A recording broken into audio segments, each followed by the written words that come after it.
Welcome to the Atlanteans, a podcast about Warmachine and the Iron Kingdoms, created by the Hampton Roads Atlantean gaming community. And now to our hosts. Welcome to the Atlanteans, this is Jay. Joining me today are Alec and Joe. How you guys doing? Hello. Hi, it's Joe. Doing good. I'm painting Begatabon. I'm painting gems. Adding even more gems. So that's I think that's awesome. I also painted a reef troll. Like, pretty stoked about it. I think I've got a pretty good troll. I'm excited to see what your reef troll is, because I know you were struggling with it a little bit. So I'm glad, if you're excited about how it looks, then I'm interested to see it. I splashed some oil on it today. It's looking pristine. Now I just have to sort through painting 6 different sets of hands. Or 3 sets of... Welcome to Mark IV armies. It's good problem to have, but, you know. Did you end up going with the tiki masks? Oh, I'm going to. I haven't gotten it figured out yet. Okay. So still sorting that out. Okay. Very cool. All right. So what are we doing here today? We are discussing Steamroller 2025 is out, and we're really excited about it. Yeah. Yeah. It's pretty spicy, I gotta say. There's some stuff about it that I am still in shock about, and am not past. And then sounds like Joe already has plans for how to approach each mission. So man, I'm a relentless optimist. I'm just like excited for the new way we do battle, right? Like, you and JD's gonna be in the same boat as you. He's gonna be all excited, and I'm gonna be still struggling with the changes on Thursday when we play our game. Nice. But you're gonna get it. Don't worry. I'm excited, man. Even with not being able to necessarily, play some full Gravediggers because I only have the command box. But I'm my first week of 30 points until I rotate back to Menoth and shoot, you're gonna get to play Gravediggers this week. That's sick.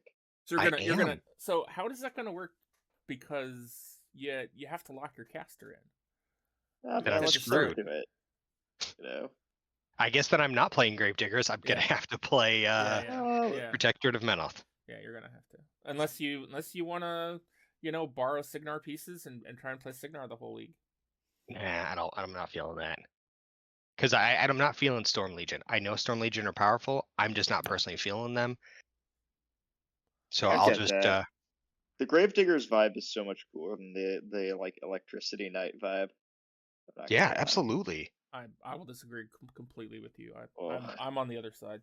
I like the mechs. I like the power armor and that feel. I'm not a big fan of trenchers. You like the Back to the Future hair? You can paint it blue, sure. Yeah, nice. Good point. Yeah, no. I mean, I'm a fan of Storm Legion. I've played them previously. I don't like that they're how bad they were last year, and how amazing they're going to be this year. But that's how things work, and it seems like both of my armies got nerfed hard. We'll see. And this update, as we talk about Steamroller, I think it's only going to hurt my 2 armies over help them. But whatever. I'm also not a very good player. I'm not a top tier player, so. The only top tier player is Joe. Let's be honest. Definitely not Joe. I'm on a consistent streak of getting top of 2'd in the null. It's real bad. I play like 1 good turn and then I die. So I'm the guy who thinks that Winter Corp is awful and is the worst army, and then it's basically topped the last 2 major conventions. So man, I'm a bad player. I'm a really bad player. Yeah, I think we can all we're enjoying our thing, right? Sure. Plus, you're playing Orgoth now. Yeah, I think Orgoth is worse, but okay. In my couple of games and playing it so far, I think it's doing worse than Winter Corp would have. That's a shame. I'm excited for those Siege Tarrasques, man, to hit the table. Mm-hmm. Oof, some good news. I think the change today is the Siege Tarrasque is pointless, but okay. We'll get there. We'll get there. All right. So SR 2025 solos don't score an element that's dedicated to solos anymore. There is no 30mm objective. Solos don't score 40s. They don't score 50s. They can still score flags as one of the 2 models, and they can score caches. And the way caches are scored has changed, but the solos themselves don't have a element that they specifically score anymore.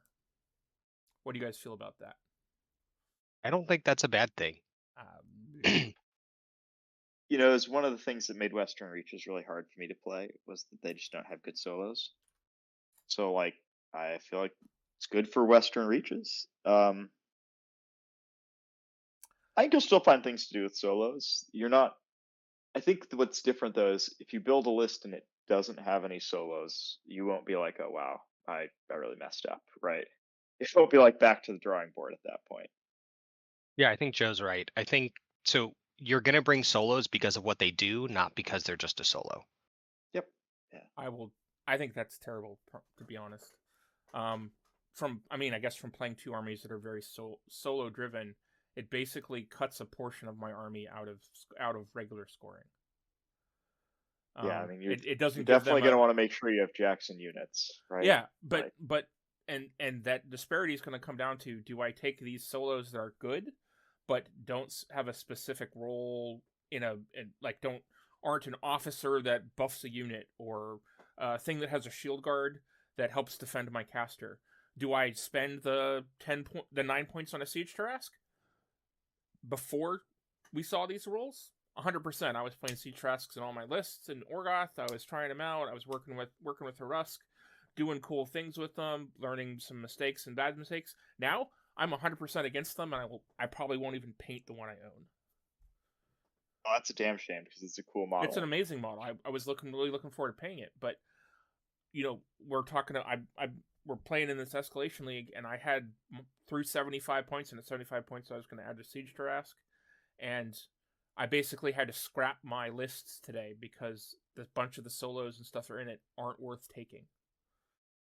Yeah, I mean, I can see like you're probably not playing double Groton Keeper and not playing double Groton Keepers and Halexis. Right? There's no point to play Halexis. There's almost he probably does get the X. There's almost no point to play the spellcaster chick, the one that can bring guys back. That's the only reason to really play with her. She gives magical attacks, which they don't need, and she has an attack spell, which other things can do. So, I mean, that's 4 points I don't need to spend. 4 points for Halexis I don't need to spend. Why ever take a champion? They're 5 points.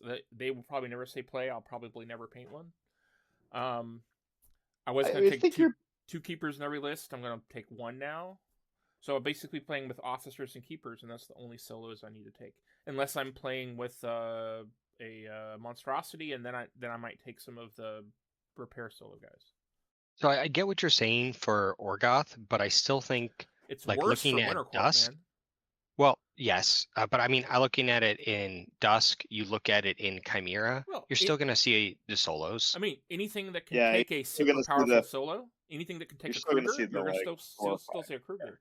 Yeah. Anything that can take I mean, you might see a Bison. I don't think you'll see two anymore. Anything that you can take, like a dedicated solo that can help your army. So, like, I'll still be taking officers in both of my armies. But in, like, Dusk, you probably don't need to take the officer solo that helps the Solus. You probably won't see him. Yeah, but you probably will see, double sniper, double commander, or at least But all those things have a role that they do. They all have a piece of tech that's important to how the army plays. But like, I don't know. I think it's a bad move in my opinion. But can I pitch why you should still play the Tarrasque? Sure. Because it's a dope contesting model. It really isn't. It's very easy to stationary, and there's a lot of stationary knockdown and stuff in the game. So far, but that's fine. It's still contesting, right? Like, no. Well, I mean, but the thing is, sometimes you bring something just because it looks cool, not because it is cool, just because it looks cool. In regular fun games, sure. In competitive play, absolutely not. I went to Nova and brought a shrine and used it almost every single match. Well, you're crazy. Okay, well, maybe. I mean, But did you see in CanCon there were 2 Moth players, and one of them, I mean, neither one of them did extremely well, but one of them had 2 shrines in one of his lists. So All right, so Jay's salty about the solo change. What I am. what else do we want to talk about? So the flags and caches were increased from 20mm bases to 30mm bases. So I've spent the week updating all the flags base sizes in our collection. Yeah, I'm not wild about this, but I understand why they did it, and I think it's good for like new players and people going forward. Yeah, I will also be updating my things. But I'm I wondering appreciate if you doing that for the store. If the powder keg, in the cache, the powder keg in defenses is going to get updated to a 30. We haven't heard yay or nay on that specifically. guess I think is almost no. everything is gonna. I think 20s are gone. I think we're gonna see 30s only. Yeah, I'm pretty sure we had a staffer say in one of the groups we're in that 20s are gone and everything's going to be moved to 30s, but they haven't said specifically about the powder keg yet. Yeah, I mean, that's just my guess. So the other big change to how things are scored is that caches were changed a bunch. You no longer have to be in base to base to score them. You just have to be within 3 inches. And so that's an easier way. It's an easier way, but then you also can contest them. So if if an opponent's model is within 3 inches of them, you can't score them. Mm-hmm. So that's harder, and well, not really spoiler. Yeah. In the document, they tend to be worth 2 points when you score them. Yes. Mm-hmm. Yes. There are, as we get into the missions, several of the missions have things that are worth 2 points instead of everything worth 1 point. Or in some things where you don't even get to score your friendly ones, which is pretty crazy.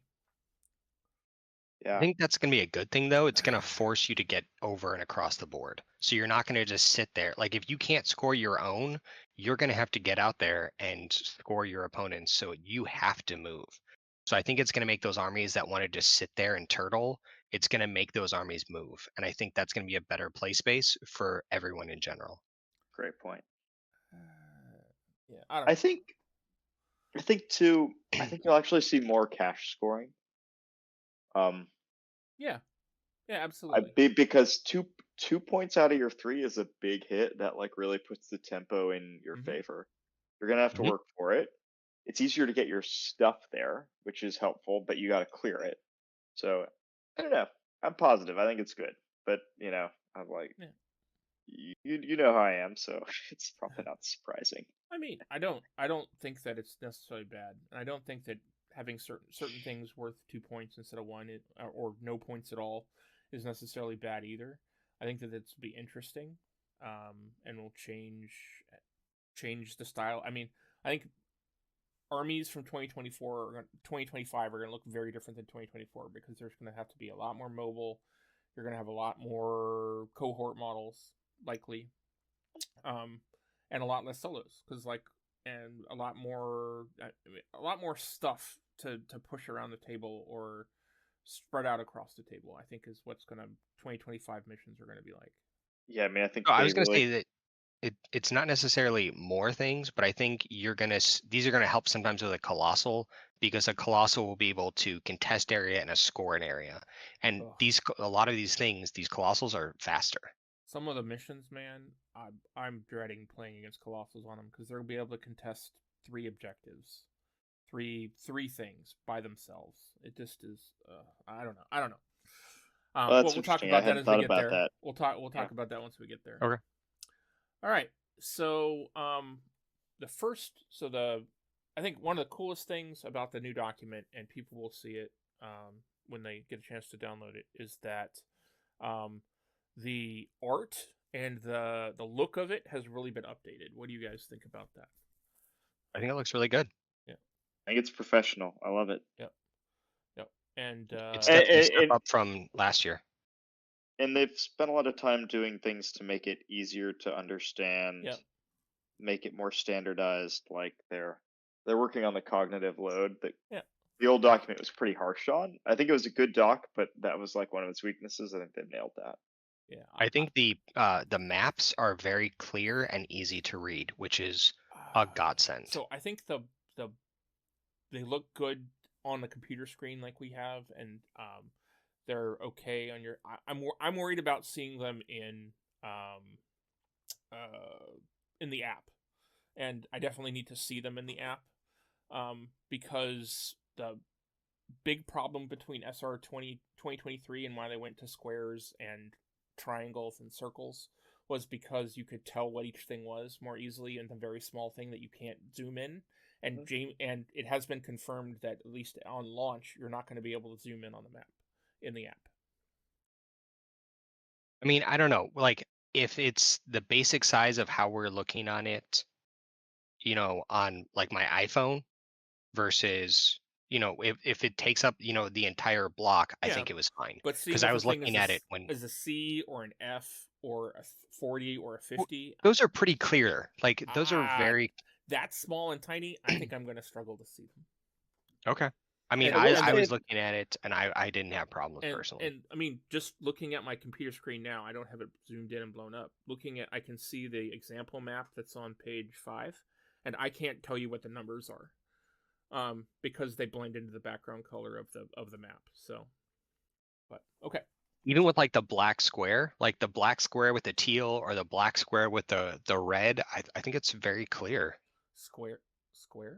You mean circle? No, I'm sorry, black circle with the 50 or the black circle with like the F. Like, I think it's very clear. I can barely make it out, but no. I mean, you must have really great eyesight. Me having to wear glasses and still struggling, yeah, no. I'll point out this is a totally fixable problem, right? Like, if it's a problem, they'll fix it. Yeah. Well, that they already said that they're probably going to let us zoom in, so we should be okay that way. Yeah. And I brought that up, and he said we'll see if we can add that to it. And there are ways around it. You can just take a screenshot of the page in the phone, and open it up in a camera thing and zoom in on that. There's ways around it. I just don't want to have to do that every time I'm setting up a mission. All right. I mean, eventually, we're all just going to have it memorized. I never memorized 2024, so. Not to drag us backwards, but they did say the reason they got rid of the 30s for the solos was because they wanted to make sure the base sizes were 30, 40, 50, consistent with the rest of the game. And without like a 20, they needed a base size for the flags and the cache. So I think, the motivation there was to streamline the game, make it easier to, one, make sure we don't need 20 millimeter bases, and two, just like, and this was the cost of that. And I think that's okay. Yeah, I think that'll be all right. All right, sorry. I will disagree with both of you. I will disagree with both of you, and that's actually not the reason that Jamie told me when I asked the question. He said that they were working on the scenarios, and they kept doing them, and then after a while they kept replacing the 30s the 30s with flags or other things, and the only mission that had it was 2 fronts, and they just decided to get rid of them. And then they never added solos back in as a scoring element. Well, maybe we'll see them in the future. Maybe. We'll see how detrimental and how things change at Captain Con and conventions and events going forward, because that's what the metric they use is those events. Okay. All right. So, I think the next big change is them defining setup. And there's actually an order of operations about how you deploy, how you set things up, how you when you deploy elements, when you put out your defenses, how you go about putting out defenses. I think that's really cool. Yeah, as someone who always lets my opponent walk me through this, I think it's great that I can just print this out and not have to have that happen. Yeah. And just to go through it real quick, so number 1, TO chooses a scenario, or it's rolled randomly or agreed on by both players. Step 2, you choose your list from your pair, and reveal it simultaneously. 3, you set up the rack, and tell each other what rack spells you're taking. Step 4, you roll a d6, and the person that wins the roll, that has the higher number, gets to choose to be first or second player. Second player then picks what side they want to play on. Then you place scenario objectives dependent upon the scenario. And as we said previously, there's a 50 and 40 millimeter objectives, a 30 millimeter cache, and a 30 millimeter flag are the elements. And some missions use all of those, which is a big change from 2024. There was used to always be one or two that were off. You're going to see some major swings in points, I think going so. back and forth for scoring. I think so. So then step 7, if the scenario includes it, choose scenario train and place flags. So you would place a flag within 5. There's no longer a rule about not being able to place it on hazardous terrain, which is important. Also, flags, when they score, you score them by being inside area terrain, or if the area terrain, there is no area to it. If there's no area to the piece of terrain within 3 inches of it. So there's no more 2 inches. Mm-hmm. That's a cool piece. And it's within, not completely within. And units have to have, every model has to be within. So then, then you place defenses. So if one or more opponents have defenses, starting with the second player, which I think is interesting because it used to be the first player would deploy 2, and then the second player would deploy 3. Now the second player goes first, and you take turns deploying 1 at a time until all the defenses are deployed, which I think is an interesting change.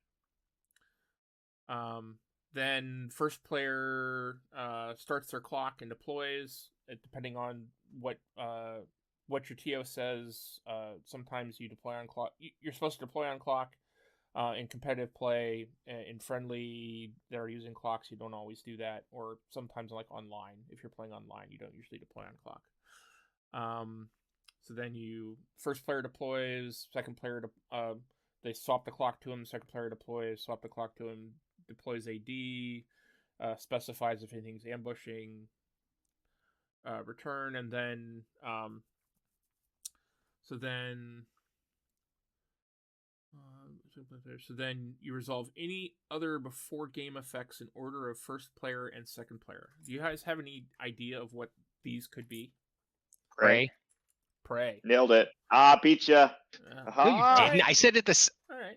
Prey's met off. I think you said it at the same time, but yeah. Nope. I won. I don't have armies with that hokey pokey rule. I mean, what's Prey? I actually can't think of a game since a game I've played probably in the last couple years where I've played an army that had a Prey model. You should play these bold frogs that I play because they love Prey. Good for you.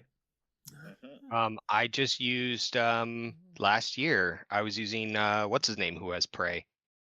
It must be nice. Gade. Must be nice. Gade. Okay. But yeah, I can't think of the last time. I don't think I've played an army in Mark IV that has used Prey. Okay. I'm trying to think of I've always had a token, and I've always let my opponent use it and to put it on my models. But if you played Harriers, you could be playing Prey. Harriers. That's true. The Cav for Orgoth. They have Prey. Okay, well I'll get to play with Prey then. I have 2 units of them. I'm gonna sound like an idiot if they don't. I don't know. I have not used them yet. They're in my Kishtar list that I'm playing in Null, and I'm not going to play her because the list has major errors. So I'm just going to play Haruskal the whole league. So I think that's a fun way to go anyway. And if I'm wrong, it's because I'm glazing this frog belly and getting it right. So. All right. So then you number 14, first player begins the first turn. All right. So then, does anybody want to do? So who wants to talk about Color Guard, which is the first mission? Okay. First thing I want to say is I said Prey first. The second thing I want to say is Color Guard is going to be a super interesting scenario. So this one has 2 50s. They're on the midline, placed each a third of the way through the table. So if you're the second player, you're on the left third. If you're the first player, well, either player, it's on your left third. Yep. There's also a cache. Now the cache is worth 2 points in this scenario, like most scenarios, so it's really going to be worth scoring and protecting. the cache is kind of behind your 50. So when you play this one, I feel like a lot of what you're going to be doing is putting your army kind of around the cache and threatening your 50. That's like going to be one of the things you do. So I think it's going to be pretty hard to score a cache here. But if you lose a flank, if you lose that flank, you'll probably get your cache scored, and you'll probably lose almost immediately. Yeah.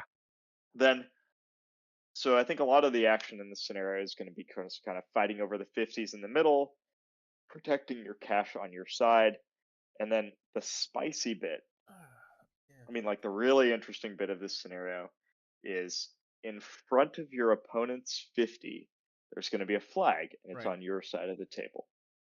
And that flag has some, it behaves like a normal flag. So at the end of the game, you're going to choose a piece of terrain within 5 inches of the flag. But that's when the spiciness starts. So this scenario says, at the end of each scoring round, so a second player, second turn, and after points have been scored, starting with the first player, so this must happen. Each player places their opponent's flag on a terrain piece within 5 inches of the last scenario terrain piece not already used this scenario terrain by either player. Yep. So it's like whatever piece of terrain you've chosen as your flag. So you choose something within 5 inches of that, or you look at your opponent's flag, whatever piece of terrain that's on. You choose something within 5 inches of that, and then their scenario hops to that. Right. Now you can never hop backwards. Right. You can't go to a piece that was previously, and if you run out of pieces to hop to, it stays on that piece for the rest of the game. Now a nuance here that made me like stutter as I was reading this is at the end of each scoring round. So a scoring round must mean that this always happens at the end of the second player's turn. So as the first player, you're going to get sort of the first go at where the hop is. Now, I've played around with this a little bit on War Table, just like kind of looking at the maps people use there. I feel like there's not going to be a lot of choices in how this goes. I feel like the hopping path is going to be fairly linear.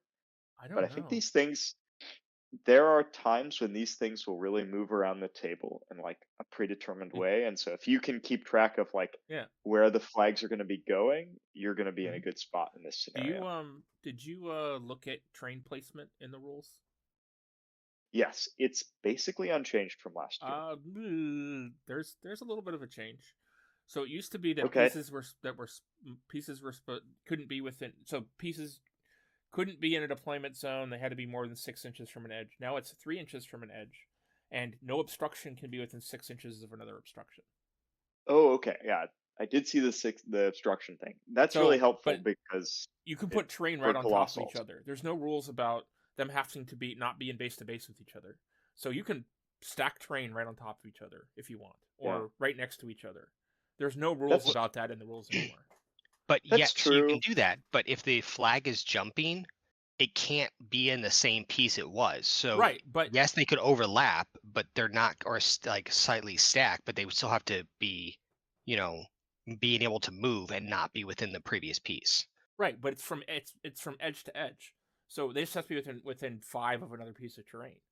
So if once it starts hopping to the center, because they're both probably going to start. You're probably going to pick something far back, so you can definitely score it on your first turn, and it's not right up on top of the other opponent's 50. But it's going to hop towards the center, because there's going to be more pieces of line of sight blocking terrain to the center, because you need to have at least 4 pieces, and you're trying to block the terrain setup says you're trying to block lines with at least 4 pieces of line of sight blocking terrain. So you're going to hop to the center, and it's sort of going to hop around, and it's going to end up in your opponent's back edge. Both of them are sort of going to hop to the opponent's back edge, unless for some reason there's an obvious piece of terrain that just has nothing within 5 inches of it. I think that they're gonna it's gonna cause a lot of movement, and me scoring my flag is going to end up being the flag you're scoring, and your flag is going to be the one I'm going to end up scoring. That's fascinating. I think this one's really going to put... And TOs are going to have to be thoughtful about this one. And we should definitely say that the scenario terrain scored, the ones with the flags, are worth 2 points every time you score them in this mission. Mm-hmm. So it's going to be this mission you could be very swingy. I mean, if you score your opponent, if you score one or both of the 50s and one flag, you'll score 4 points in a single turn. Or if you're able to get your opponent's 50, blow through their lines and get to their cache, and then you're probably scoring your flag that turn, that's 5 points that turn. I think that how, Joe, you said you're sort of going to be playing around the 50s. I think you're actually going to be playing around the flag and sort of following the flag as it moves. And then you'll have some portion of your army that's at the 50 also defending your cache. Yeah, I mean, you're going to have 2 parts to your army, right? Right. Like, one is, like, chasing your flag around the board, and the other is going to be, like, kind of this offense that's, like, centered around your cache, making sure your cache doesn't get scored. Because I think losing your cache is going to be a huge way to lose this game. You know? Yeah. And we should say that the caches start 12 inches from an edge, and the flags start 18 inches from an edge. So it's everything sort of squished to the center of the table, but as the game goes on, the flags are going to be moving out and around, and they will probably end up more towards the edges of the table. So as the mission goes on, the thing's going to expand as your models are being reduced, as your army's being reduced due to attrition. So it's going to be very much like, do I follow this flag around and try and go into my opponent's area, or do I at some point jump onto his flag and try and push it into my area? And you're moving your opponent's flag, so you're going to be trying to push it to the most advantageous place for you, not necessarily the most advantageous for your opponent to score it. Yeah. Well, there is that, but also think about this. There's going to be some people who, when they move their opponent's flag, they're going to push it as far as possible, or they're going to be short. Yeah. But when you push your opponent's flag, you might be able to get to a piece of terrain that, it's going to be able to either sit there permanently because it's not going to be able to jump to something else, or that it's going to then force your opponent to put his flag or put your flag in a better spot for you. So I think you're going to have to think really carefully on where you're going to put your opponent's flag, because that's going to affect where he puts yours. So I should point something out. There's nothing that says two flags can't be on the same point. Same piece of terrain. That's fine. Is it? I thought it said it can't be previously used for that flag. Oh wow, interesting. By either player. It says by either player? Okay, I missed that. By either player. Alec, you won the reading comprehension contest. Oh, man, I was like, when I read that, I was like thinking about, oh man, you could really So they're basically just going to end up in the center and not going to be able to move. Maybe. It depends on how the flags or how the scenario is with the terrain. It's going to depend a lot on the terrain. I think if you play this casually, I think you want to spend some time when you set up the terrain, making sure that things can bounce around. It would suck if your opponent can choose one and it never moves from it, I feel like that, and I hate to say this, but at least 2 of the missions, and we've only talked about this one, and we know that payload still exists, are very dependent on how the terrain is set up, which is going to be really, really tough. It's putting a lot of pressure on TOs to have terrain maps before they do. Thinking about how terrain's set up and having terrain maps and thinking about how a table's going to be set up before a game. And if you're running a tournament that has 16 tables or 20 tables in it, that's a lot of work to do before. I don't know. I'm thinking. I don't disagree. I think you might see this one less because of that. I think we'll still play it online because it seems hella fun. I can see in a con maybe this is less common. I think it's perfect for online play. I think it's going to be rough for con and in person, especially small tournament play. All right, so that was us discussing mission 1. So now we have mission 2, which is trench warfare. This is the one I'm actually the most excited about. All right, so go ahead and describe it. Okay, so this one, it has a rule called Earthworks. Oh, well, gosh. So this one has one of every scenario element, which is interesting.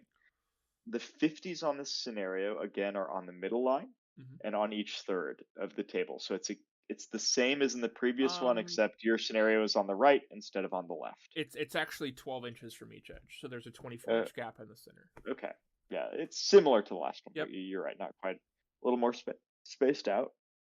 The caches this time are really close to the center of the table, so your cache is 20 inches up and 20 inches from the edge. So you're gonna, like, defending your cache is a real thing in this scenario, something you're gonna have to do. Each player has a defensive 40. It's a 40 that's only 12 inches up the table, basically centered, and it's effectively they're effectively centered. They're slightly offset of center. Yeah, they're cattywampus, and you'll and so like that's going to be like a consistent source of points for each player, and then there is a flag. Well, yeah, I mean, it depends on how you play it, but sure.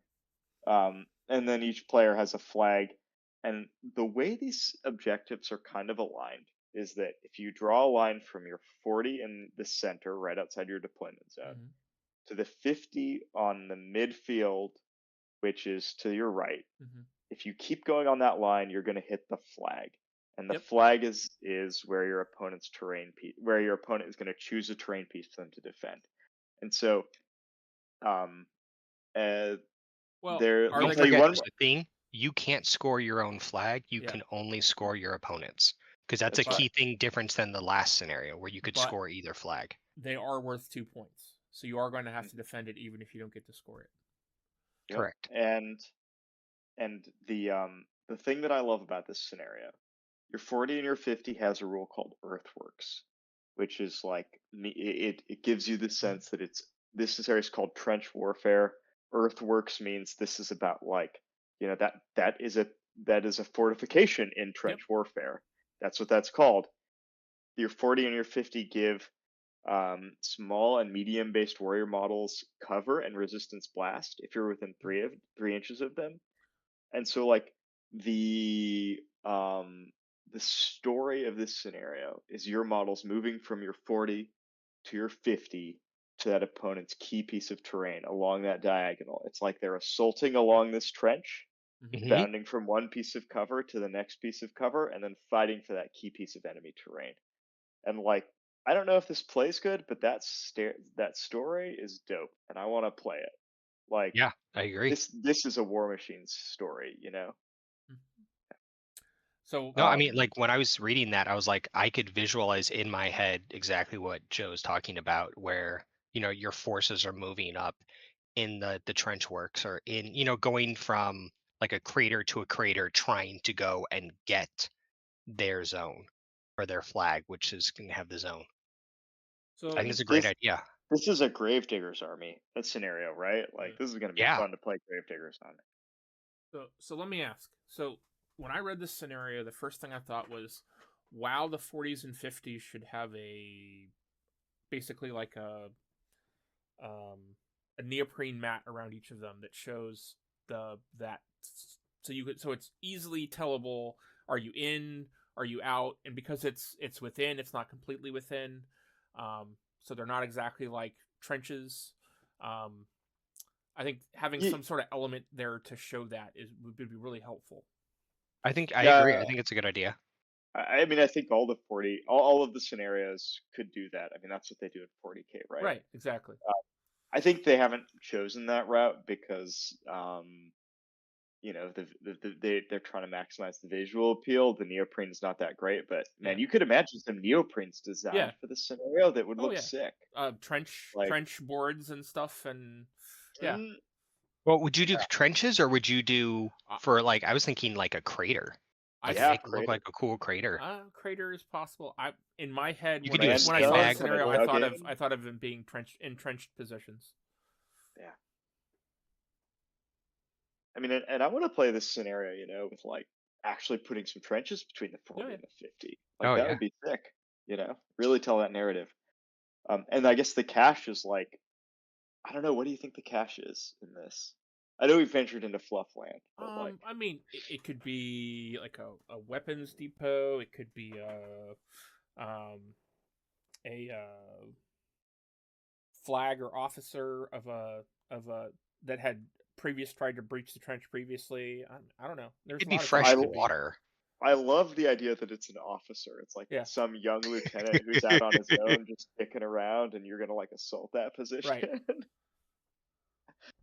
Oh man, I buy it. It could be an entry point into the trench network, so Oh, that bigger things could enter the network more easily. that is a great idea. Yeah. I love it. Yeah. You know, in terms of play on this one, I think there is that like line where you move from the 40 to the 50 and assault your opponent's like terrain piece. I think that'll be like a real like way to play this. Uh-huh. And then you have like a defensive force out on your like own flag trying to hold it as long as you can. That's I think so. For me, the interesting thing about this is that you're basically going to be defending your flag from ambushers, and a little bit of the 50 sort of pushing along that line and then going out there. But Yeah. so I almost think that you're going to want to have like a stronger defensive presence there than necessarily makes along the lines of the 40 and the 50. Yeah. But you are going to have something, because they'll be crossing the no man's land between the caches and the 40 and the 50s, because that's definitely going to be a no man's land. Probably be Yeah, I Oh, just think absolutely. that that's a prime spot for adjudicator. And this here is Oh, why man. is what I'm thinking about. This is the first mission that really says to me. I mean, I guess the last mission too. You put a 120 millimeter bottle between those two caches. They probably don't fit between those two caches, so you probably could contest a 40 and your cache and maybe score the other person's cache if you shot everything off around it. I think you still got to use an action to score a cache, right? Yeah, but I think it'll be. I think huge base models, and this year with huge base models showing up for all the armies, I think they're going to be really rewarded by a lot of the missions in 2025. Yeah, I mean, Which think also for me makes it hard, because I hate playing against them. But I mean, but you if you play Orgoth, you're going to be able to play a Garlgast. Yeah, I mean, I thought you'd be super excited. I mean, yes, I'm interested in a Garlgast. It means I have to spend $150 on a Garlgast, but I mean, borrow one from someone. So JD you know you offered to feel loan if me- you like to it. loan me his, but There you I go. still feel like I have to spend $150 on a Garlgast, which I'd rather probably spend on Old Umbry when it comes out, but we'll see. I think you're right, Jay. Though I think you can spend. I think that like, I think a 120 might be able. I mean, somebody will do the math at some point, but you might be able to contest the 40 and the 50 and the cache with a single 120. Right. That's really strong. Mm-hmm. It'll be really good. Mm-hmm. I mean, I think if you lose your terrain piece on this scenario, you will almost certainly lose. Yep. Because it's going to be so number far 2 away goes. from your. Yeah, I mean, you got to put a whole adjudicator there, right? With adjudicator left, adjudicator right.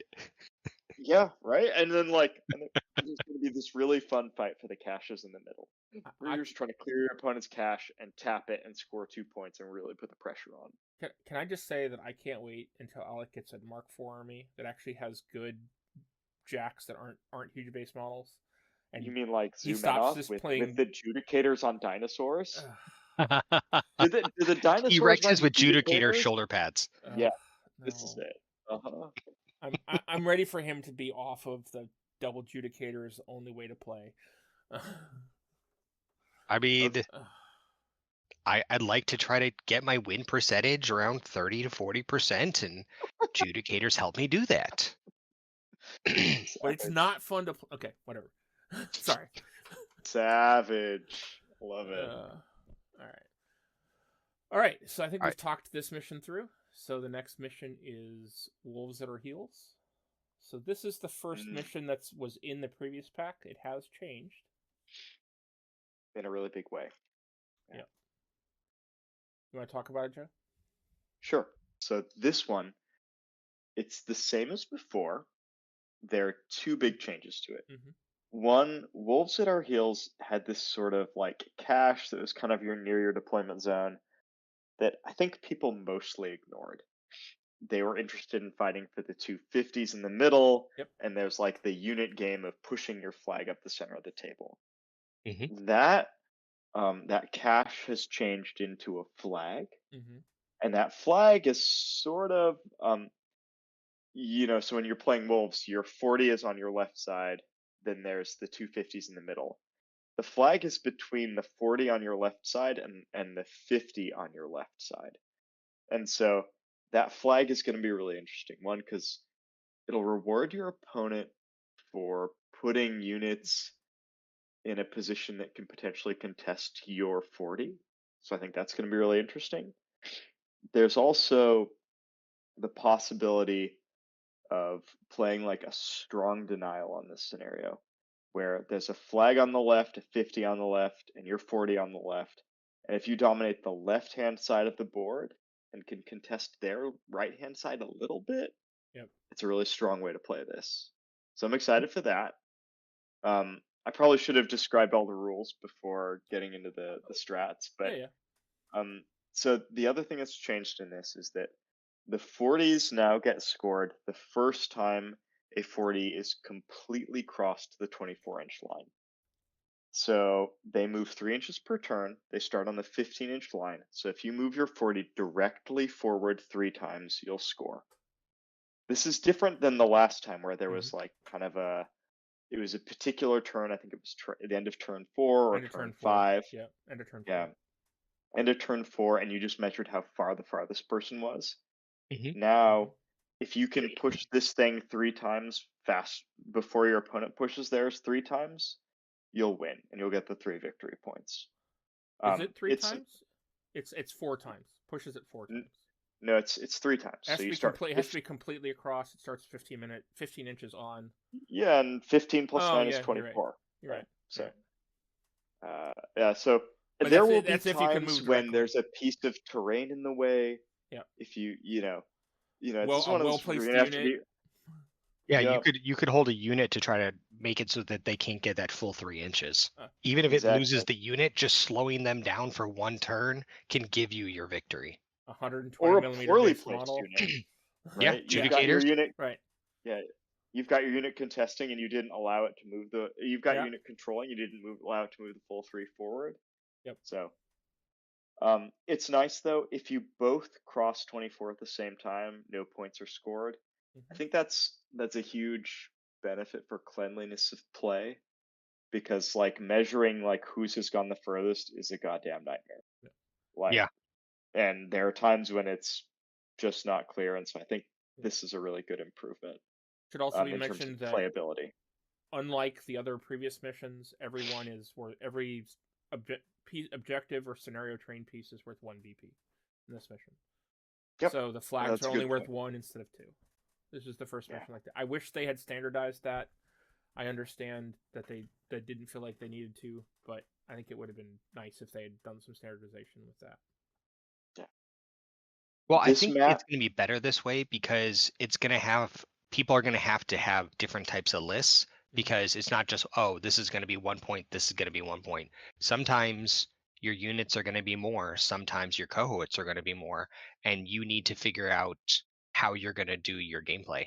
Actually, units and cohorts are never more expensive. It's always the flag or the cache across the document. Is it? Yeah. I mean, I could have fooled me. That's how it's been on every mission we've talked about so far. So yeah, the cache can be 2 victory points. Your terrain can be 2 victory points. No And then objectives. sometimes your cache is 1 point. Yeah. And sometimes the terrain scenario are 1 point. Or no points. So I loved playing this scenario as Scorn, because I would sit all of my army on the left half of the field, and I would use a Blood Runner unit to contest my opponent's 40. And Funny that's story, like, true story, you did that to me. oh yeah, I absolutely did it to everybody. And that's even better now, because there's now a flag on the left side that you can also score. And a single unit of Blood Runners can still probably contest both things on the right side. As a Winter Court player and the only Mark IV faction that doesn't have ambushers, I hated this mission when I was playing with Winter Court. Now that I have Orgoth and I have 2 different ambushing units, I like it more. But neither one of them has guns, so they're still not. It's still not a great option. Yeah, you might think of even choosing a scenario piece for your flag that's farther forward up the field, Mhm. So it's easier for you to To contest the absolutely. 40 and the scenario piece at the same time, Yep. or choosing once you can contest a 50 in that scenario piece at the same time. Mhm. Yeah. So I'm excited. I think this is probably the most loved mission of 2024, and Mhm. I think they made it even better. We'll see. Classic Jay. I don't know. I love I don't it. know. I'm. You guys are the glass half full. I'm the glass half empty guy. Yeah, that's why we're a podcast, right? Yeah. Yeah. All right. So the next mission is Payload. Payload. This is the only mission that, in my opinion, didn't really change, and I think it's Uh, a bad thing. I never played this. I played the entire year. I played a lot of games. I never managed to play this one. I can tell you the two things that have changed on it. So one is that. Sorry, let me read my notes. Um, so they've made a small change. You like move the payload farther depending on how many things you control. That was a thing in It, 2024. yeah, it used to be based on 30s and 40s. There Right. are no more 30s, so now Yep. it's 40s and 50s. And we've gotten a Then clarification it's that other. it doesn't include Yeah. itself. Yeah. Correct. The other thing that changed is that to con- let's see, There it's used to the be a rule for movement. So you used to be if the piece of scenario that you're in this mission you've got yeah, a 50 and you're trying to move it towards right a piece of terrain on your opponent's a half. flat a piece of terrain picked by your opponent's flag is just basically what you're trying to move Yeah. it towards. Yeah, and if that is if it's impassable, you used to have to get it within 2 inches. Now it's within 3 inches, so it's a little bit easier. Because it's But if straight it's change. like a forest, you still have to put it in the thing. It used to just be within 2 inches of the forest, and now you have to actually put it within the forest. Yep. Oh, that's a good. I didn't catch that. The other thing is they've reduced the scoring for doing this from 5 to 3. 5 is insane in a document where you have to win by 3. Yeah. Yep. Maybe people will play. I think this was like avoided at all costs. Maybe people will play this now. I don't know. I mean, I will. I hope I play it at some point, but I'm not that stoked about it. This is another one of those missions, sort of like the first one, that's going to be very dependent upon. It could be a really great mission if the table is set up well and the terrain is set up with this mission in mind. If it's not, then it could end in 2 turns. It could end at the bottom. Yeah. You could score it at the bottom of 3. The other thing that changed is that you used to remove the 50 and the piece of terrain. Now you just remove the 50. The piece of terrain is trying to go to, because basically you're trying to take a dynamite cart to it. Now you just remove the 50 once you score. Yeah. Mm-hmm. So yeah, it's pretty much the same mission. I think it's widely not going to be played still. I know that this was Lauren's favorite mission, which is why it got kept. I think it definitely should have been one of the missions that was replaced, but we'll see if it plays better with the couple of tweaks they've done. All right. I do like the story of it. Like, it has a really strong narrative. I think it would have been I feel great. like a lot of them have a really strong narrative. It would have been feel to great them. in a narrative. Yeah, packet. they're nailing that. It would have been great in a narrative packet. I don't know if it's a competitive scenario. I definitely think it'd be competitive. Oh, can I think say the that Jay it's- thing? Go ahead. We'll see. Nailed it. Sorry, Jay. You guys hate me. Go ahead, Alec. I'm No, getting shit dude, on we this love you. No, like I'm excited. I was having to read through all of these while sitting in my car for 8 hours today. So I had a lot of time to just sit there and noodle through it, just thinking about how I was going to play, how opponents were going to play. And I like that the fact with these scenarios that I feel like you're going to have the narrative idea with it, and it's not just, oh, hey, I need to move the block up. Now it's like, oh, hey, this is really like, instead of last time where it's just, oh, I'm going to move this explosive up and take out this piece of terrain.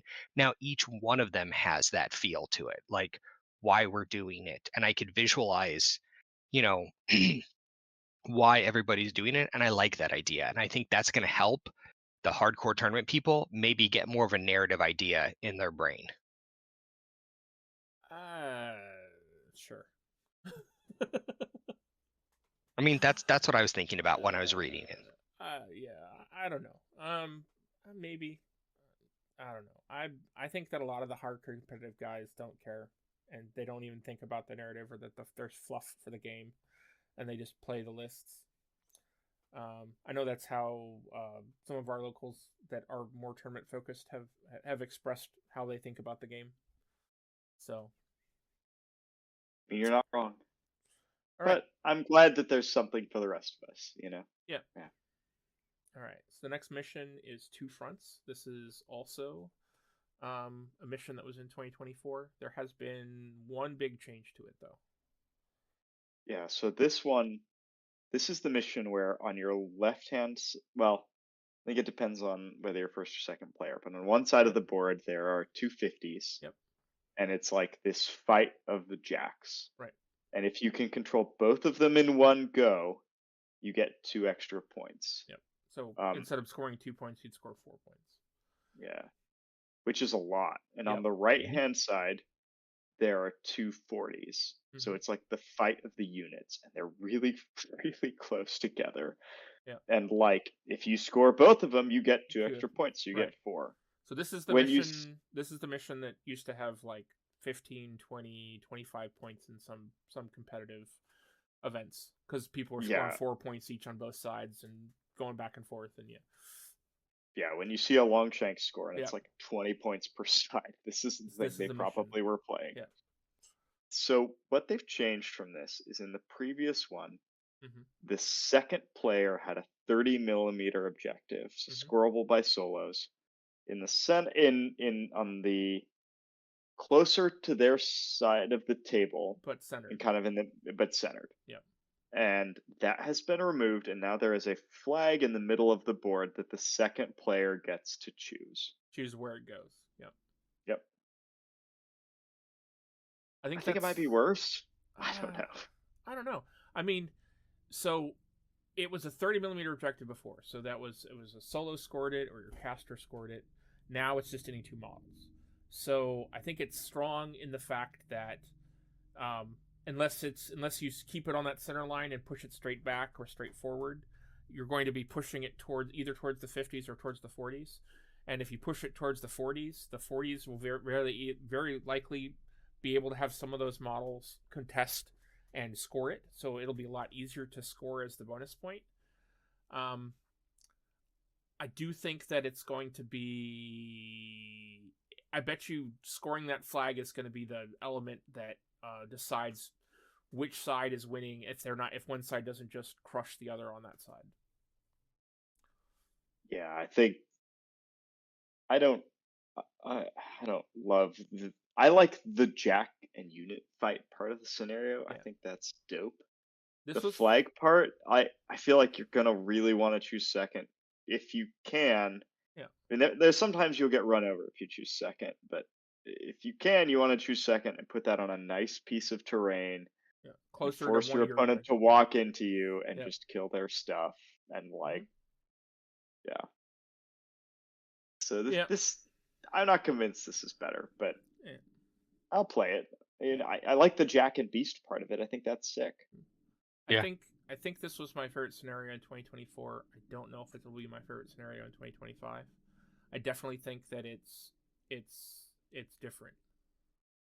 Yeah. All right. So the last mission, Best Laid Plans. Yeah. So this is for those of you who played in Mark II. I think it was the last time this was a mission. There was a mission called Incursion. And in Incursion, there were 3 flags in the center of the table, each evenly spaced, and you would roll a dice at the end of the second player's first turn, and one of those would just disappear, and then you would scramble. And this mission carries the spirit of that forward. So on the left half, if you're the second player, on the left half of the map there are two 40s. They are super close together. Yeah. Both of them are 21 inches up from the edge. Like, Yeah, they're And 3 it's a inches 40 apart. millimeter base, so it ends up being like an inch apart. Oh, Inch yeah. and a half apart. yeah, they are tight. Like, so that's a scrum for the infantry on the far left. In the middle, that's where there are two 50s. They're a little bit catty corner from each other, but again, they're on the 21-yard line, They the are an 21-inch Mhm. line. They are an inch apart. Yeah, they're Oh, they're not the crazy. 50s, sorry. The caches are an inch apart. Yeah, they're really close. Like, Yeah.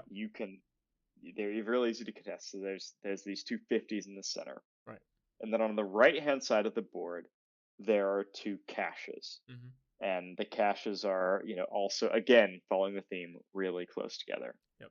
There's also a flag, so you get a defensive flag on your half of the table, like an easy thing to score. It's Yep. in the center. Choose a piece of scenario. Yep. And the thing in this one is, at the end of the second player's first turn, you roll a dice. No, it's the end of the second Second player's first first turn. So end of round Second one. player's second turn. No. Starting on second player's second turn, at the end of each player's turn. Oh, hold on. Sorry, I read the wrong section. Yeah. Yeah, This is at the end of the second player's first turn. So you play a full Right. round, and then you roll a dice, and either the caches disappear, or the 50s disappear, or the 40s disappear. Yeah. That's And so then you awesome. I love scramble. it. Yeah. We should also mention that the caches are worth 2, the flag scenario train are worth 1, and the objectives are worth 1. Yeah. I think it's gonna be a lot of fun because imagine if, let's say you're both, unit heavy armies and you guys are lined up trying to, you're both holding the 50s, but a large amount of your force is holding those 40s and they just disappear. And now you're trying to bring those units back over to, deal with in the 50s, or like the 50s disappearing and suddenly, oh, well, now you could take your cohorts, your war beasts and your warjacks and use them elsewhere. And I think that's gonna be really cool. I think It's going to be so funny when your 50s disappear and you have to send your war beasts to go try to score a cache, right? Right? That's what I thought was like it'd be. This is going to be my least I don't know. favorite scenario. This is going to be probably my favorite, just because the random aspect of it. I think it's going to be very popular and it's going to be played in almost every event. I'm going to hate it every time. This is one that you got to have a plan for, because if you get caught flat-footed, like, the way you deploy and the way you play your first turn has got to be like, you got to have a plan for that so that you can react when one of the three things goes away. I think that's going to be fun. Yeah. The things on the sides of the boards are so close that ambushers are definitely going to be able to play into whichever side. If the caches or the 40s, one of them goes away, all your ambushers will show up on the other side. The 50s are so close together that one colossal is just going to score them, and you're basically going to have to figure out how to basically have to take tech in your army with all these missions to face and destroy a colossal no matter what happens, because the person that has a colossal is going to dominate all these scenarios. Well, everything can score both of them. They're so close, right? Right. Like, any jack can score both 50s. Any unit can score both 40s. Yeah. I think it's going to be a great one for the Abyssal King. Man, they're all great scenarios for the Abyssal King. There's no doubt. There's a really interesting thing where if the caches don't disappear in this, like, your opponent can score your cache and they get 2 points. And if they don't win off that, well then, like, what are they doing over there, right? Like, I guess they're like defending their cache, but they can't score any more points over there, right? You could have pushed the flag towards the caches. You could have. You're basically scoring the cache, and then you're defending your own cache, while the rest of the force that went after going after the cache is now pushing towards the center of the table and the opponent's flag and the 50s, unless the 50s are what disappeared. Yeah, I mean, I'm just saying, I think the scenario becomes pretty lean if the caches stay, right? Or maybe Mm, this is like, because, on the left hand, on either of the others, kind of focal points, you can score 2 points every turn, basically, because they're so close together. see, On the caches, Mhm. you can only score 2 points once. So it's gonna like, if the caches disappear, this is gonna play much slower than if like I it's know, gonna play much faster if the caches but disappear. but if you think about how armies are going to be set up in 2025 and the reduction of solos, and there's going to be more cheap small size units, Hmm. so there's just going to be you're going to see probably a lot of cohort models and a lot of might be a couple of more expensive uh 8-10 point units, but most everyone's going to be fielding as many 4 point or 5 point 3-man units or 4-man units as they possibly can. So you're going to see a lot of that in play, and so putting a 4 point unit over there to score a cache, or putting a ambushing a 5 point unit or a 6 point unit and a cohort model isn't that much expenditure. I don't know. I think I Yeah, disagree. but if you don't focus on it, that's 2 points that your opponent will, and that can cost you the game. Sure. Well, and you can only score it once, right? Right. So Yeah. it's gonna play different if that one goes away versus if it stays. Yeah. I That's my only point. I I think think when I'm building a plan for this one, I think you're I'm gonna basically going put. to rush to the center and heavy ambushers. I mean, that's Oh, I was gonna do something different. So my plan was I'm gonna split my army in half. I'm gonna put half between the 40s and the 50s, and half between the 50s and the cache. And then like if and then I'm gonna shift depending on what disappears, so that I've still got a good presence in each part. Yeah, that was my Um, thought. yeah, no. I guess that's why I'm probably a bad player, but yeah, my idea is You're just not a bad player. I You just am. have hey. horrible dice rolls. Well, that too. Um, I just I really think I don't think splitting your army and guessing which is going to be which is going to, because you're still going to be most of the time you're going to be using a unit to score a cache or a unit to score 40. So you're basically going to be playing all of your jacks and cohort models in the center, and then you're going to have half of your units and whatever support solos on one side and half your units on one support solo on the other, or ambushing. And then if the 50s go away, you're basically going to split your army based upon how your opponent's models are set up. And your cohort models will go over to whatever side has the stronger half of your opponent's pieces, maybe, and put one to the other direction. Um, but it's really not going to change your strategy. And so every game, it's going to be cohorts in the center, units on one side, units on the other, and then whatever piece goes away, you're going to push. So you're either going to push hard to the right, hard to the left, or split, right?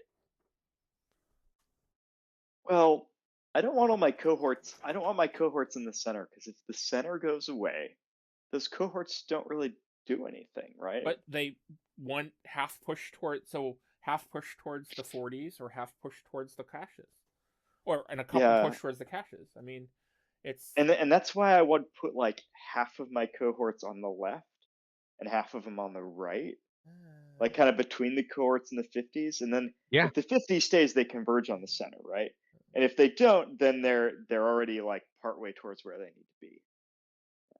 I just don't think. I mean, and maybe it's just my perspective from the two armies that I have, but my bubble of control area for my caster is smaller, and I mean, so it's and going to like be a thing that really hurts people I on mean, this one. There's no with doubt. Like, how is Orgoth going to play into this mission, especially with into a gunline army with Windstorm?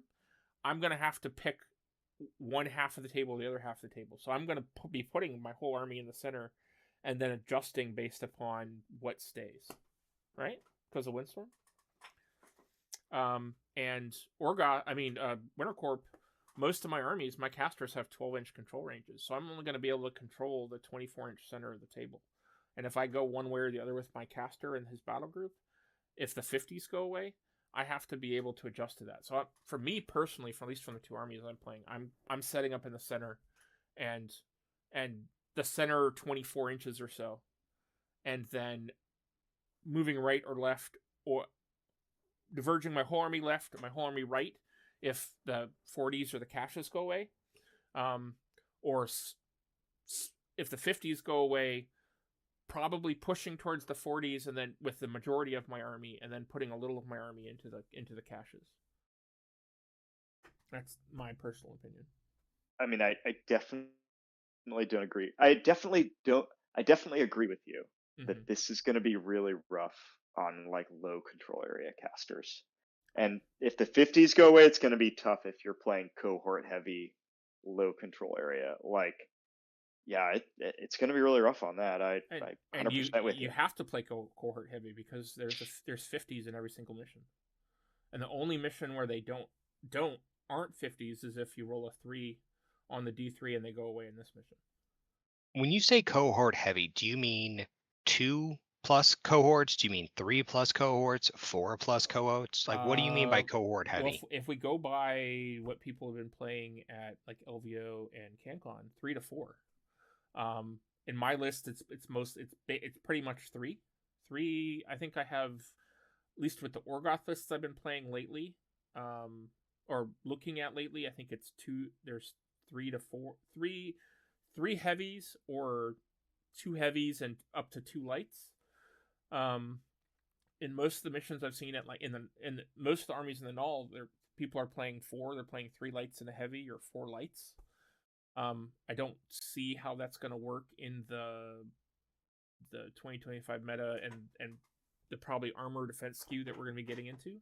But I definitely think that I think cohort heavy is definitely going to be a thing. And by you that, think 50+ points into cohorts, like spending wise? So if you look at how people are spending and what kind of things they're taking based upon LVO and CanCon, most people are spending 45, 50 points. I can't tell you off the top of my head. I think I'm spending about 50 points in the Orgoth lists, the 100-point Orgoth lists that I've been looking. I have in my Null. I think I have 50 in one and maybe 45 in the other. But I expect people to be playing at least 30, 35, 40 points of cohort, probably. Because you can't just run one, right? No, I know that. I think this is a way that instead of, like, I remember, was it last year or year before, you were frustrated because people would take one cohort. Yeah. And you wanted to see, a requirement take 2. Well, Yeah. I think this is a way that they're encouraging people to take 2+, 3, maybe even 4, without requiring it. It's, you can play your play style, but this way is encouraging people to play a different way. And I like that type of game mechanic. It's not, hey, you have to do this. It's, well, it would probably be, be in your best interest to do this, but you can do whatever the heck you want. And I like that. I like that they did that. I guess. Joe?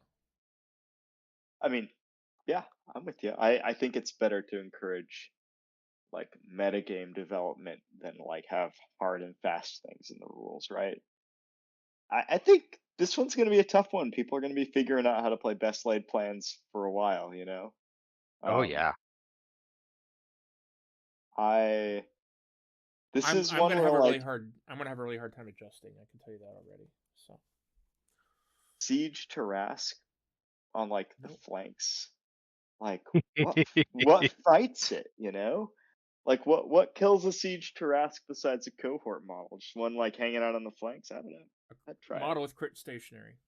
It happened in game. It happened in my game yesterday. Yeah, but to get your crit stationary, you're possibly doing 3 dice to try to get that crit. Otherwise, the likelihood of you landing that crit, is not very high. Okay. And every word jack gets a free point of focus. Okay. I don't know. I'm excited about Steamroller 2025. I think it's going to give us some different play styles for Mark IV armies as well as legacy armies. And I think it's going to make people think outside the box. And with this, it's just because of how my brain works, but I always love, like, all right, this is what I was going to do. Well, that didn't happen. Now I'm gonna completely shift and change everything and play a different strategy. So I like that with this. I think that's gonna be a lot of fun. This is like reacting on the tabletop, right? Like, Yeah, I mean that's me. But yeah, I like that idea. I like that it's gonna force you can be like, oh hey, like because there's gonna be a person who's gonna sit down and maybe their army is set and they're gonna aim on controlling the 40s and the 50s. So let's say for example they're the first player. They're gonna focus on their right hand side of the board and they're gonna push it. They're gonna get the zone and they're gonna go for those 40s and those 50s and try to hold it. And then turn two, those 40s go away or those 50s go away and now they have to readjust or they lose. And I think that's going to force kind of, I don't want to say lazy players, but people who just want to do the same thing over and over again. It's going to force them to get outside their comfort zone, and I like that. I think it's a great effort from Steamforged. I I think agree. there's some fun stuff to do. I mean, the most important thing here is that this is a more usable packet. It's easier to read. It's better laid out. They've clarified some things that needed clarifying. I like some of their new wonky ideas. I don't know. Maybe in 6 months we won't be playing half of these because they're just shit. But who knows? Maybe I people mean, will be like chasing flags around the map and thinking that's like the most fun scenario there is, and it'll be the new wolves, right? that could be a lot of fun. Yeah. So, is that your guys' final thoughts on Steamroller? Is there anything else Yeah, that you I want mean, to? like I've looked at these lists. I think my favorite right now, without playing them, is number 6. Followed by where is the other one? Whoops. Um, number 6. Then number 1, and then number 2. Those are like So all the new missions. yeah. Those like I mean, don't get me wrong. I'm gonna still play the old ones, but Yeah. the 3 new missions I am super excited about. Yeah. Just because they're gonna force you to have different play styles. I can't wait to play number 1. Just Yeah. watch the flag like run around the map. It's gonna be bananas. I'm kind of worried with how Cav is going to be able to be like Cav is going to have to come in a lot of lists now because of the movement shenanigans with these flags and stuff like that. Oh boy, Winter Corp doesn't have it. You're gonna get it, No, aren't? we're Wait, not. you guys don't have? No, we're You not. guys aren't gonna have any Cav? Nope. Our Cav are Mana Wars, which are Speed 4. Ooh. That's the Well, funniest hold thing on, I've Brie. ever heard. You're correct, but I mean, we have yeah. the Bison, which is Speed 7, but it's one model, and Old Umbre makes and it it hard doesn't for me to store play any Troll. elements. Yeah. Yeah, I mean, when you get old Umbry, that's just Well, you're yeah. gonna enjoy it. Yeah. I mean, but I'm thinking about like Dusk with those Dawn Guard Cav. Oof, that's gonna make some of this really rough. Mm. Yeah, I think you're gonna see a lot of those. I don't know, I'm excited to see. I don't think I have a good sense for how lists are gonna change yet. I can't wait till Well, we're at that point where we're like, oh yeah, we don't see that model anymore because it's bad in scenario, right? I Like, know. I mean, you're just gonna bring Croaks and Abyssal King, right? oh, I mean, yes, but it doesn't matter what the scenarios are. That's what I'm bringing. Hey, Hey, you know what? I understand completely. it is exciting. Joe ordered his Abyssal King this week. Oh, I did. Nice. Yeah. I can't wait to see it. Yep, and a couple little more doodads should allow me to play 200 point lists for Croaks. So, or trolls or whatever they're called. So, Yeah, but I mean, effectively Croaks. yeah, I played my first Fire Quill game. Did you? Yeah. The list was great. Abyssal King was really good. Fire Quill himself didn't really do anything. He mostly just died, but sometimes it's like Oh. that. Is this the Anchors Do you game? think he still needs more love, or do you think he's in a good play space and you just need to work around it? Oh, I mean, I definitely need more playtime with him. He's probably not the best caster ever, but he does something fun, and I think that's valuable, right? Mhm. His feat is awkward because you want a feat before all your models have gone, right?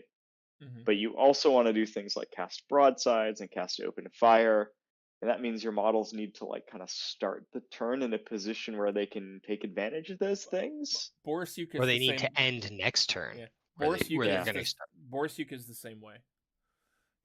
Your models definitely have to be in a spot where they can benefit from your feat, but at the same time, you feel like you want to go with Borisuk and feat, start the chain, start the stuff going, and then be able to get the additional movement on top of the feat movement. So yeah, Borisuk feels exactly the same way. Yeah, it's a little bit of a head scratcher. I think like playing it is really just going to be an exercise in like understanding that you get one or the other and like just being okay with that. But yeah, I was excited by him. I mean, I was like really ahead in that game when I died. I mean, I know that's like an easy thing to say, but like I lost to something that's like say it's a little bit of a gotcha. I lost to like Moraine has a thing where if you kill a living model with a soul, she can cast a spell, and she used it to cast cadre model with a soul, living cadre model with a soul. Living cadre model. Yeah, living cadre model maybe. Yep. She gets to cast a spell, and she cast Spirit Door, and like instead of being like way far away from my caster, she was now in my face. Yep, he does. And that. like, yeah, it's a good trick. It's one I'll probably only fall for like 8 or 9 more times before figuring it out. And you know, I had like 4 or 5 outs. I could have done many different things and not died to that. But you know, you just don't know, and so you die. But I'm excited to put Mr. Firequill on the table. I can't wait for my mini crate model, man. That's gonna be sick. Oh yeah. Not to I forgot. When did we monopolize. get that? Was that 2 months ago, or was that? It finished in December, so we're like a month after. So maybe another month. So I don't know. It'll ship. You should receive it in February. Okay. Just in time. Yeah, I can't wait to paint it. I'm painting it and giving it to Richard, and I think it's gonna be a lot of fun. Just to paint it, sick. like he's just gonna. I'm like, here, you can have this. If you use it or not, whatever. But I wanted to paint it. I think he decided to try Firequill. Howard. The last time I talked to him, but he definitely is a Boomhowler Ragemonger player. It's good. Then I can play Bada and Firequill, and no one will play poor Shadow Tongue. Poor Shadow Tongue. Yeah. Do you know how many games I got to play against Shadow Tongue? Super my good. Goodness. He got nerfed. He is. Did he? They nerfed the spell that he abused.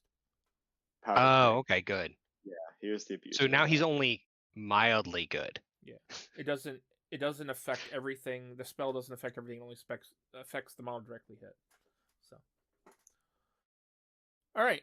Well, I think that covers our. Now that we're sort of going off in another direction, I think that covers our discussion of Steamroller. Thank you guys for joining us on the cast. Is there any info that you want to share with your thoughts about Steamroller or where people can find you? So you can obviously still find me on Racked and Confused, which is my Twitch, which I go on and paint. And then you can also find me on Instagram, which is Halfbot1. Yeah.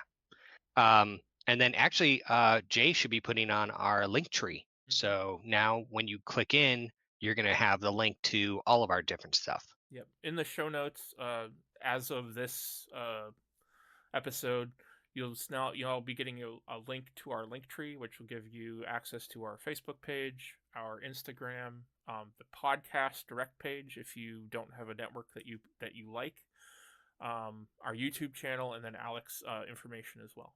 So, yep.